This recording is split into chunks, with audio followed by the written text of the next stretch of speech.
Menjelang Muktamar NU ke-33, panitia daerah menggelar diskusi pramuktamar yang dihadiri oleh Kiai Haji Said Akil Siraj. Dalam diskusi ini dibahas tentang tujuan muktamar, yakni mempersatukan masyarakat Indonesia. Bertempat di Geraha Pena, Surabaya, Ketua Umum Nahdlatul Ulama Kiai Haji Akil Siraj menghadiri diskusi rangkaian acara Pramuktamar NU ke-33.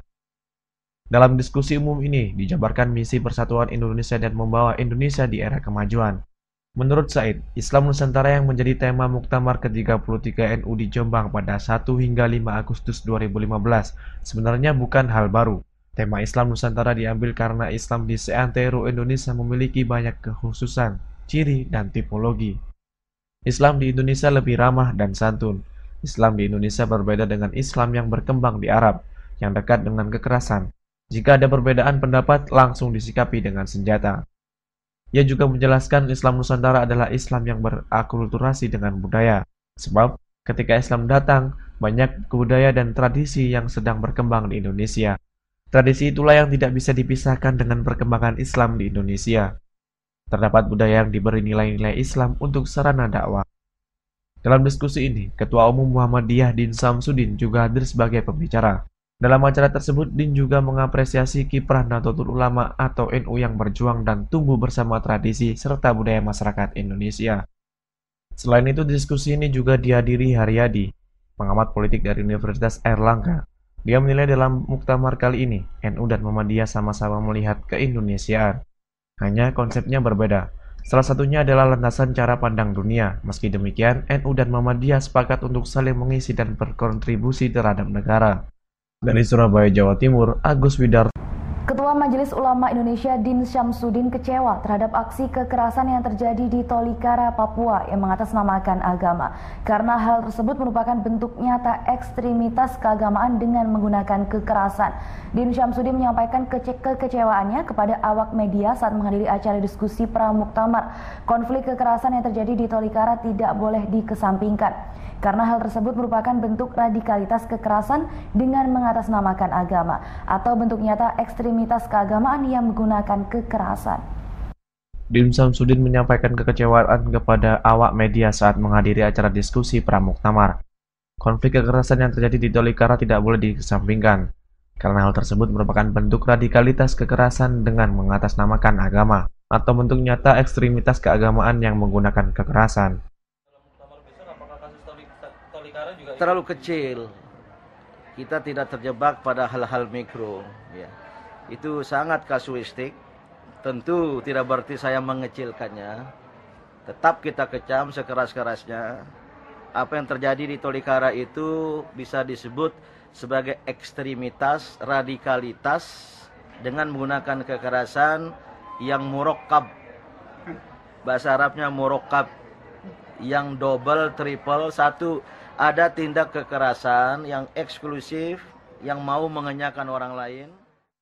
Ia berharap Polri bertindak secara tegas. Umat Islam diimbau dapat mengendalikan diri dan tidak membalas dendam, karena umat Islam merupakan pengamal toleransi sejati. Diharapkan kejadian di Tolikara, Papua menjadi konflik SARA yang terakhir. Dari Surabaya, Jawa Timur. Terima kasih pemirsa, Anda masih bersama kami di Jurnal 9 Siang. Menindaklanjuti MOU penandatanganan pernyataan sikap yang dilakukan Bupati Pasuruan beberapa waktu lalu, Muspika Bangil menggelar sosialisasi kepada masyarakat Bangil di Aula Geraha Bina Abdi Praja, Kecamatan Bangil, Kabupaten Pasuruan. Kegiatan tersebut berkaitan dengan tragedi pembakaran masjid di Papua agar tidak terjadi di Bangil. Bertempat di Aula Geraha Bina Abdi Praja, kantor Kecamatan Bangil, Kabupaten Pasuruan, Muspika Bangil yang terdiri dari Camat dan Kapolsek Bangil menggelar sosialisasi MOU penandatanganan pernyataan sikap bersama Forkopimda dan Forum Kerukunan Umat Beragama sewilayah Bangil. Kegiatan tersebut mendapat respon positif dari masyarakat yang diundang. Mereka datang dengan penuh antusias. Acara tersebut dihadiri oleh tokoh agama dari seluruh unsur agama, yakni Islam, Kristen, Hindu, dan Buddha, tokoh masyarakat, serta tokoh pemuda sekecamatan Bangil. Diselenggarakannya acara tersebut bertujuan meningkatkan kerukunan antar umat beragama. Kita dari Muspika Bangil mempunyai tanggung jawab untuk pemeliharaan keamanan ketertiban di tengah masyarakat. Karena sekarang kita tahu teknologi komunikasi luar biasa. Jangan sampai nanti masyarakat terpengaruh, baik itu lewat. Dari Pasuruan, Jawa Timur, Abdul Qadir melaporkan. Terima kasih pemirsa, Anda masih bersama kami di Jurnal 9 Siang. Abu vulkanik Gunung Raung yang melanda wilayah Jember mulai berdampak pada kesehatan warga. Jumlah penderita infeksi pernafasan akut, ISPA, dan penyakit mata yang dirawat di sejumlah rumah sakit dan puskesmas terus meningkat cukup signifikan. Sejak 2 minggu terakhir, peningkatan penderita infeksi pernafasan akut dan penyakit mata di Jember terus terjadi, menyusul semakin parahnya abu vulkanik dari erupsi Gunung Raung. Setiap hari sedikitnya 20 hingga 30 pasien dirawat di sejumlah rumah sakit dan puskesmas. Rata-rata pasien yang masuk mengeluhkan batuk terus-menerus dan pegal-pegal. Penyebaran penyakit ISPA dan mata bahkan tidak hanya terjadi di wilayah sekitar Gunung Raung, tetapi meluas hingga kawasan perkotaan. Wilayah kecamatan terbanyak meliputi Sumber Jambe, Silo, Sukowono, Ledokombo, serta kecamatan kota. Dinas Kesehatan Jember mencatat jumlah pasien ISPA dan penyakit mata meningkat 25% dari biasanya, yakni sekitar 3.000-an pasien per minggu. Namun kini melonjak hingga 4.000 dalam 4 hari terakhir. Puskesmas dari 49 puskesmas ya, kurang lebih ada hampir 25 puskesmas, ya, hampir 50% itu terdampak adanya Abu Raung ini. Dan itu pun pada peningkatan penakutan kasus ISPA, infeksi saluran pernafasan akut, itu kurang lebih sekitar antara 20-25%. Jadi rata-rata berapa Pak pasien yang masuk ke puskesmas maupun rumah sakit? Kalau kita melihat rata-rata di puskesmas itu antara 15-20 kasus ya. Sejauh ini Dinas Kesehatan Jember sudah mendistribusikan sekitar 280.000 masker serta 200.000 obat mata dan penahan rasa nyeri pada 49 puskesmas. Dari Surabaya, Jawa Timur, Ahmad Fawaid melaporkan. Hari pertama memasuki tahun ajaran baru 2015, sejumlah sekolah di Jember terdampak abu vulkanik Gunung Raung. Abu vulkanik tersebut tersebar di sudut-sudut sekolah. Orang tua siswa pun khawatir akan berdampak pada kesehatan anak mereka. Apalagi belum ada himbauan dari pemerintah setempat untuk menggunakan masker. Seperti seluruh sekolah di tanah air yang sudah memulai tahun ajaran baru 2015, SDN Sumber Kejayaan 1 di Jember juga sudah memulai aktivitas belajar mengajarnya. Namun kegiatan tersebut terganggu akibat hujan abu vulkanik Gunung Raung yang turun dalam beberapa hari terakhir. Akibat guyuran abu vulkanik, halaman dan sudut-sudut sekolah tampak kotor oleh abu vulkanik. Tebalnya abu tersebut tentu saja membahayakan kesehatan siswa dan guru di sekolah. Selain belajar di kelas, tentu saja para siswa bermain di halaman sekolah saat waktu istirahat tiba. Dikhawatirkan para siswa akan terkena infeksi saluran pernafasan dan penyakit lainnya.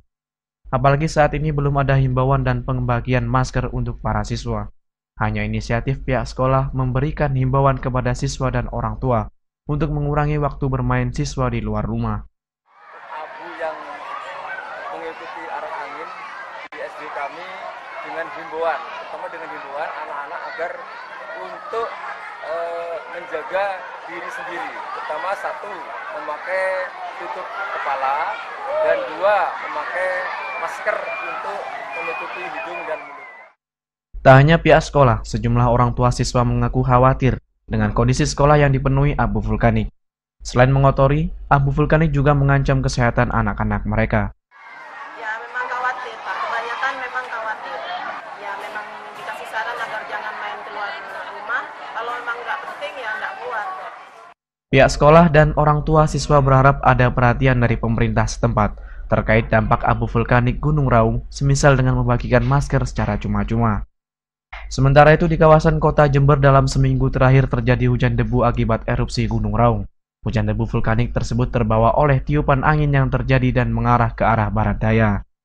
Seperti terlihat di Desa Rawasari, Kecamatan Sumber Jambe, Jember ini, meski status Gunung Raung meningkat dan abu vulkanik mengarah ke Jember, masih banyak masyarakat yang belum sadar akan bahaya abu vulkanik Gunung Raung. Masyarakat di sekitar Gunung Raung ini masih melakukan aktivitas seperti biasa tanpa menggunakan kelengkapan pengamanan masker untuk melindungi dirinya dari penyakit pernafasan yang diakibatkan abu vulkanik.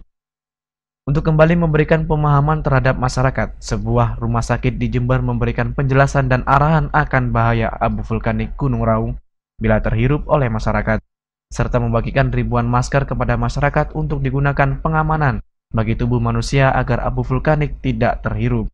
Awal yang paling nyata adalah debu.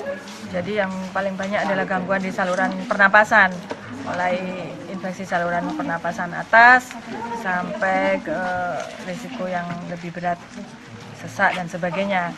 Oleh karenanya lebih baik diantisipasi karena debu-debu ini. Sementara itu menurut warga, Mas Roib, pihaknya sebenarnya mengetahui jika abu vulkanik tersebut berbahaya bagi kesehatan.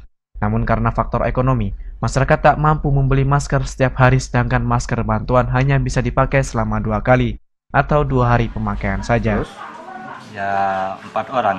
Sudah ya? Iya.